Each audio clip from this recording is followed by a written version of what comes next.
दोस्तों जोहार नमस्कार, कैसे हो आप लोग। मैं आशा उम्मीद करता हूं कि आप लोग बहुत ही अच्छे हो। और दोस्तों अभी हम लोग आए हैं धान खेत धान काटने के लिए।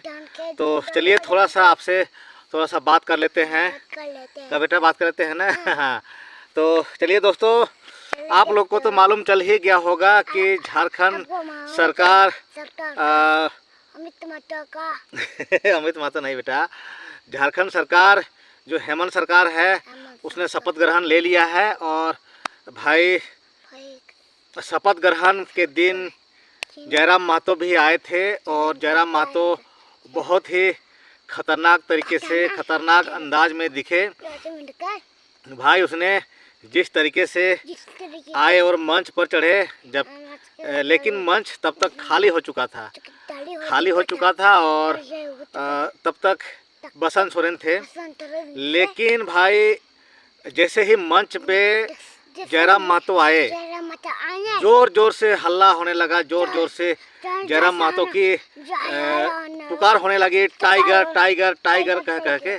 तो बहुत ही अच्छा लगा। उनके प्रशंसक, उनके जो चाहने वाले, हम सब झारखंडी लोग चाहने वाले लोग हैं, सब लोग हैं, क्योंकि वो झारखंड के मुद्दे पे आवाज़ उठाते हैं, झारखंड के मुद्दे को रखते हैं। अभी तक सदन के बाहर रख रहे थे, अब जनता ने उसको डुमरी विधानसभा से जिता दिए है। तो अब वो जयराम महतो की दहाड़, जयराम महतो की जो आवाज़ है झारखंडियों के लिए, वो अब विधानसभा में भी देखने को मिलेगा। लेकिन इसी बीच कहीं न कहीं सोशल मीडिया से ये चल रहा है कि जयराम महतो को शिक्षा मंत्री के पद पर न्योता किया गया है, जो ऑफर किया गया है झारखंड मुक्ति मोर्चा की ओर से।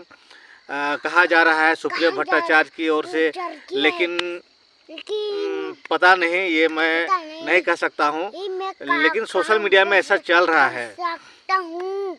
तो अगर जयराम महतो को शिक्षा मंत्री के पद पे अगर ऑफर मिल रहा है तो ऑफर स्वीकार कर लेना चाहिए, क्योंकि भाई अभी मौका है। हेमंत सोरेन की सरकार का कहना है कि आप सदन के बाहर आवाज़ उठाते हैं और हो सकता है उठाइएगा, लेकिन आपको कैबिनेट में आपको रखा जा रहा है कैबिनेट मंत्री के तौर पर। तो आप खुद कानून बनाइए, जो भी झारखंड के हित में होगा वो कानून बनाने के लिए आप भी रहिए, क्योंकि भाई सदन के बाहर से या फिर विपक्ष के तौर पर तो हर कोई विधानसभा में हल्ला कर लेता है, लेकिन जब उसको खुद सत्ता मिल जाता है तब वो भी खामोश हो जाता है। पता नहीं क्या संवैधानिक अड़चन आती है, क्या आती है, ये तो हमें भी उतना मालूम नहीं है। लेकिन जयराम महतो को अगर ये ऑफर मिल रहा है तो ज़रूर स्वीकार कर लेना चाहिए, क्योंकि भाई आप युवाओं की आवाज़ है।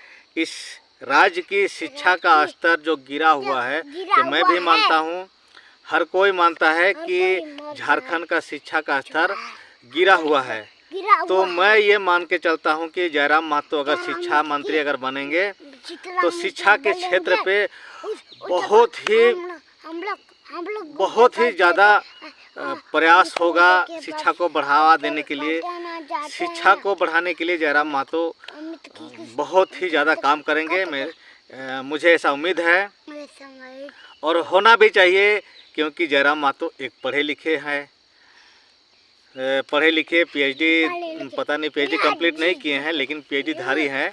तो बेटा रुको, तो पीएचडी धारी है।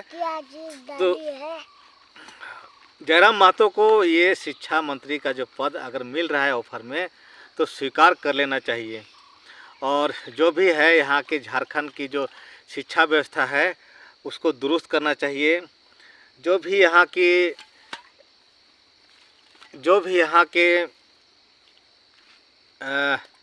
स्कूल है, कॉलेज है, ये जो भी शिक्षा से जुड़ी हुई विभाग है या शिक्षा से क्षेत्र की जो बहाली होती है, नौकरियां जो आती है, वो सभी पर जयराम महतो का कंट्रोल रहेगा। उसको शिक्षा के क्षेत्र में काम करने का एक मौका मिल रहा है तो उसको ज़रूर स्वीकार कर लेना चाहिए। अन्यथा हम लोग तो ये कहेंगे कि भाई आपको मौका मिल रहा है और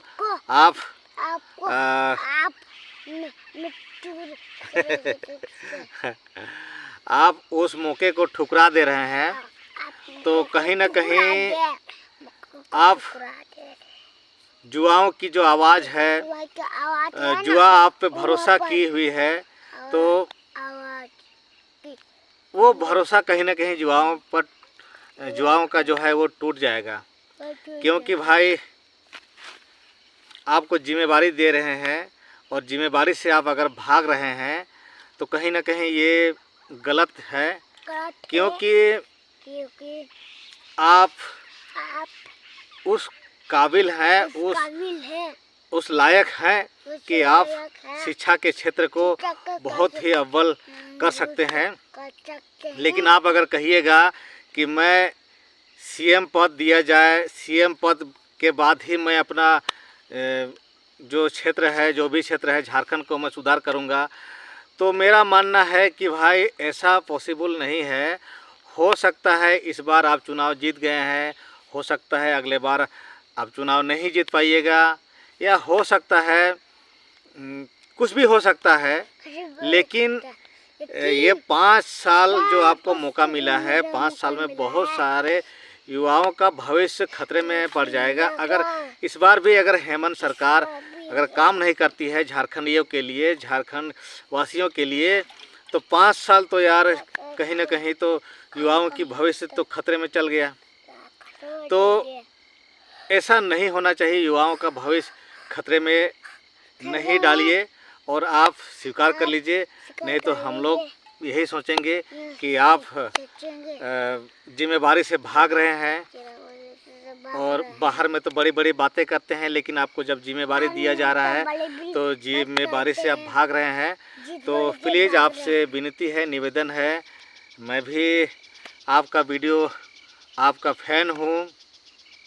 खास करके मैं उनका फ़ैन होता हूँ जो झारखंड के हित में बात करते हैं, झारखंड की आवाज़ को उठाते हैं, झारखंडियों के लिए बात करते हैं। यहाँ की नियोजन नीति, स्थानीय नीति, यहाँ के शिक्षा नीति या कृषि जो भी है, अगर आप उठाते हैं तो हम लोग आपका फ़ैन हैं, आपका सपोर्टर हैं।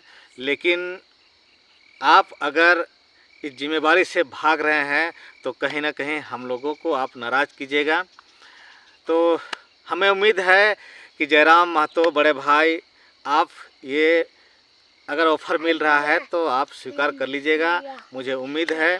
क्योंकि आप अगर स्वीकार कर लेते हैं तो पूरा झारखंड की शिक्षा व्यवस्था को आप दुरुस्त कर सकते हैं।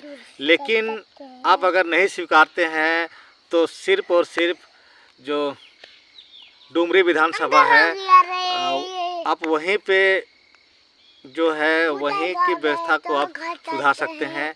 लेकिन हम लोग को आशा है कि आप पूरा झारखंड की व्यवस्था को सुधारिए। चलिए, इसी आशा उम्मीद के साथ आपसे विदा लेते हैं। आशा उम्मीद यही है कि जयराम महतो जी, आप शिक्षा मंत्री के पद जो झारखंड मुक्ति मोर्चा आपको ऑफ़र कर रही है, आप स्वीकार करिएगा। यही आशा उम्मीद के साथ आपसे विदा लेते हैं। मिलते हैं फिर एक नेक्स्ट वीडियो में। अगर हमारा वीडियो अच्छा लगे तो कमेंट कीजिएगा, और जो भी आपकी राय है कमेंट बॉक्स में आप ज़रूर कमेंट कीजिएगा। अगर नहीं लगे तो डिसलाइक कर दीजिएगा। चलिए, मिलते हैं फिर एक नेक्स्ट वीडियो में। तब तक के लिए जोहार, जय हिंद, बाय बाय।